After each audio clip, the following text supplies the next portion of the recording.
Sebuah rekaman terbaru yang dirilis menunjukkan momen serangan drone FPV milik kelompok tempur pusat Rusia yang berhasil menghancurkan sejumlah kendaraan lapis baja milik militer Ukraina, termasuk tank Leopard yang menjadi andalan dalam operasi tersebut. Rekamannya diunggah di Telegram pada Rabu 16 April 2025.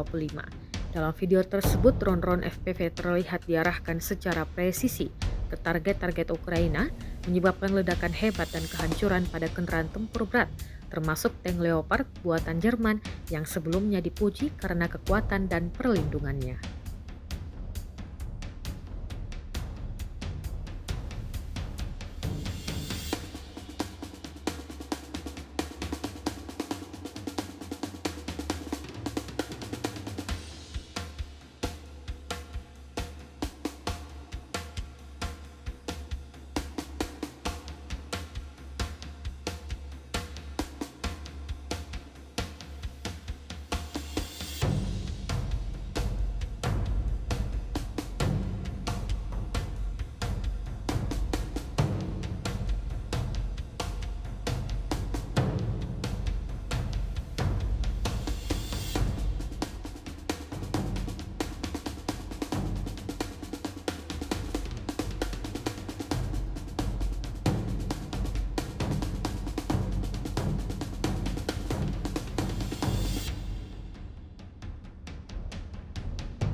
Download Tribun X sekarang, menghadirkan lokal menjadi Indonesia.